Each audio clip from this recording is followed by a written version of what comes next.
Bururi origi nĩucakaĩte mũtino mũru wa barabara ũrĩa ũkuruhanirie baadhi ya kambuni ya matunda na rori kũrĩa andũ 36 makuire na wangĩ 20 marahonia nguraro njũru mũtino-inĩ ũrĩa ũhanĩkire rũcinĩ rwa gũkĩa ũmũthĩ mathaa-inĩ ma thaa 9 cia ũtukũ barabara-inĩ nene ya Nakuru gũthiĩ Eldoret handũ hetagwo Miga kilomita nini kuma Salga. Sasa Kisumu tulitoka kitu saa 4:30.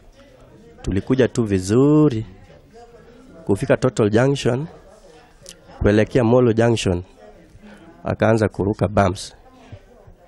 Ikawa sasa tukaanza kupiga kelele, tukamwambia kama gari haina brake kama gari iko na shida uweke tu kando tuongoje ingine. Jamaa akapuuza hadi tukaanza kuteremuka sa Changwan. Sasa Changwan vile gari ilikuwa inateremuka bila kanyagwa mafuta, inateremuka tu ndio haikuwa na brake. Sasa tukaanza kupiga nduru. Ndio dakika mwisho nikapata tumeingia kwa trailer. Tukaanguka. Kwenda huko nikashout, nikaona gari watu wamekufa, watu wengi maiti ndio nakutana naye. Najaribu kutafuta bibi yangu ndani. Nikashout, nimesikia sauti yangu, akaanza kusema, "Oh, Baba Oliver, niko hapa, nimeumia." Nikatoa viti, nikatoa maiti, nikatupa kando. Then nikashika hii mkono, nikaona kioo imekata uso yake saidi na mguu na mgongo pia imekatwa.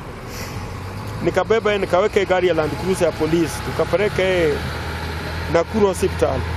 Arĩa makuire nĩ hamwe na ciana 3 cia ũkũrũ wa thĩ wa mĩaka 10.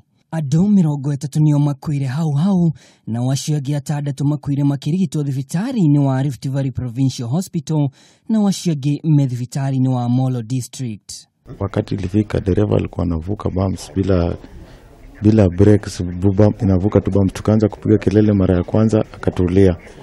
Tena akarudi akaanza kuvuka hivyo bumps. Sasa the next thing mimi nilisikia ni tuko chini, hata sijui what happened but nilisikia niko chini. The next thing nilijikuta hapo hospitalini. Kũringana na mũrũgamĩrĩri wa gĩcigo kĩa Rift Valley Wanyama Musiambo, baadhi ya kambuni ya matunda ĩrĩa ĩkumaga Busia ĩrorete Nairobi yuma thibidi-inĩ nene rĩrĩa ĩcemanirie kĩongo gwa kĩongo na rori kũrĩa ndereba erĩ a ngari ici makuire hau. Wanaume 17 wamepoteza maisha yao walikuwa kwa hiyo basi. Wa mama 9, watoto wavulana boys 3 na mtoto mmoja msichana. Among them was actually the last casualty we evacuated was a child aged around 1.5 to 2 years,